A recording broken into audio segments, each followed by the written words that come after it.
Ambassador Zethkar of the Valonian Empire adjusted his ceremonial robes as he watched the primitive vessel dock with the Senate station.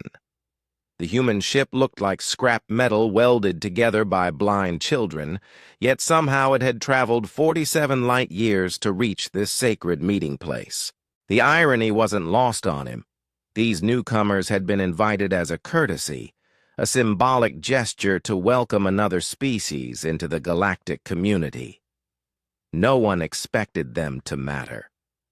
"Disgusting," muttered Senator Vexani, her crystalline features reflecting the harsh station lights. "Look how they walk. No grace, no dignity, like animals pretending to be civilized." The human delegation consisted of 3 individuals, unremarkable in every way. Their leader, a female called Sarah Chen, stood barely 1.7 meters tall. Her companions, a dark-skinned male named Marcus Williams and an older man introduced as Dr. Robert Hayes, appeared equally insignificant. They wore simple black suits instead of the elaborate ceremonial garments expected at such occasions. Chancellor Mordun, ancient leader of the Galactic Senate, raised his 6 arms for silence. The massive chamber, carved from a single asteroid, and capable of holding representatives from 200 species, fell quiet. Holographic translators flickered to life. "We welcome our newest guests." Mordun's voice resonated through the chamber.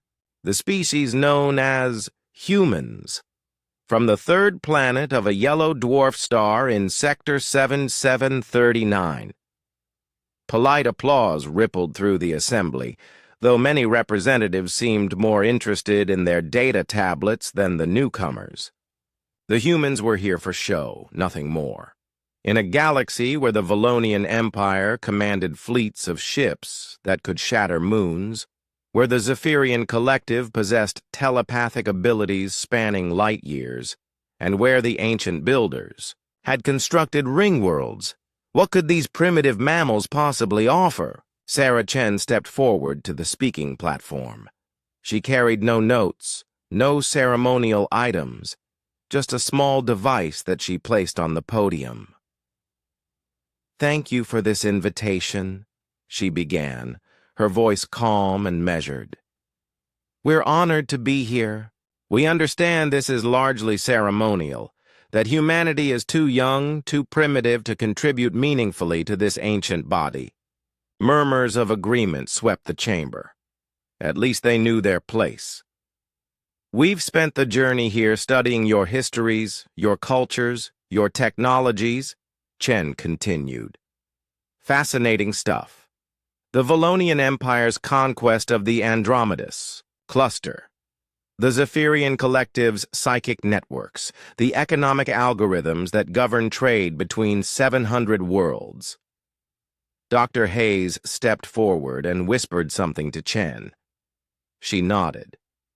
"We've also been studying your conflicts.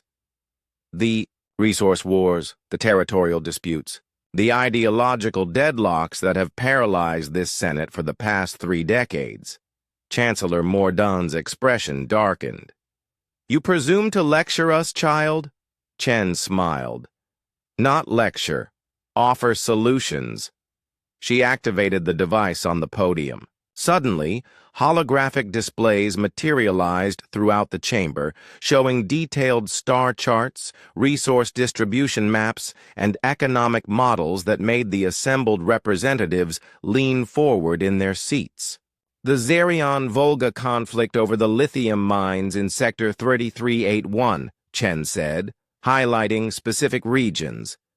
"Both sides claim historical precedent. Both are wrong. The lithium isn't even necessary."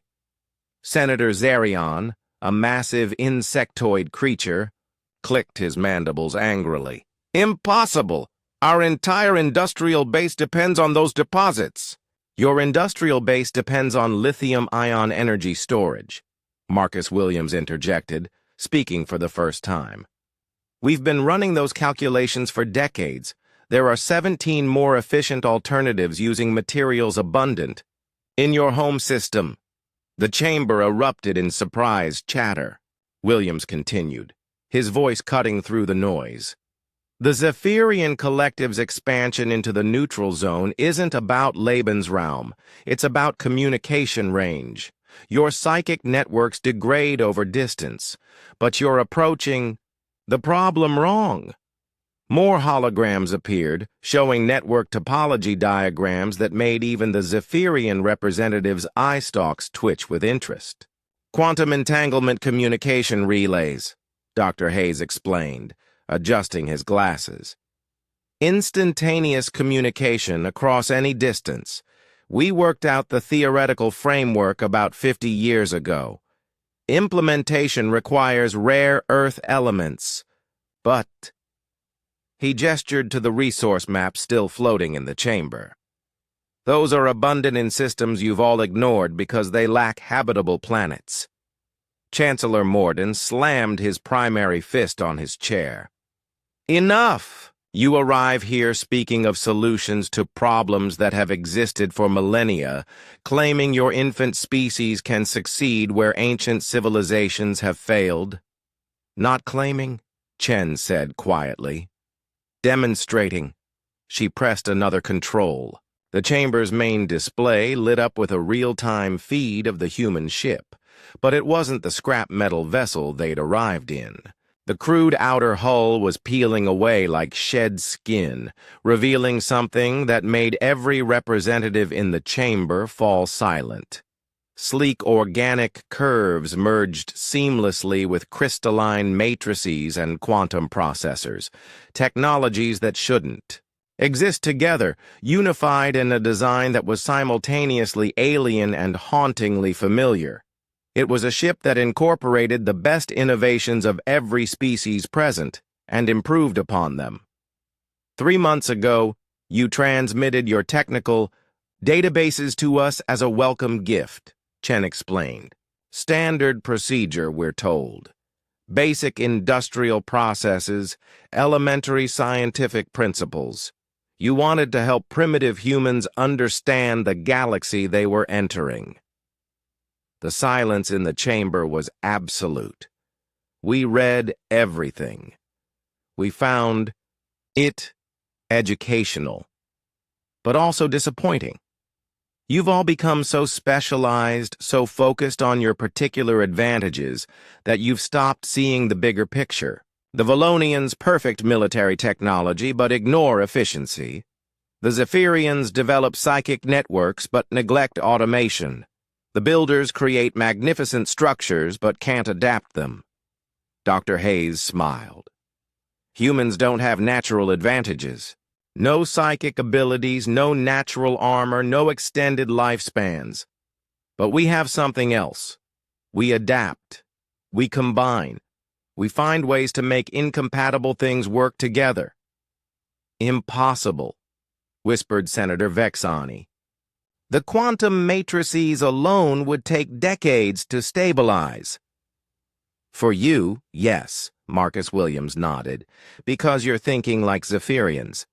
But combine Zephyrian quantum theory with Valonian metallurgy and builder architectural principles, add some human stubbornness, and suddenly the impossible becomes Tuesday afternoon.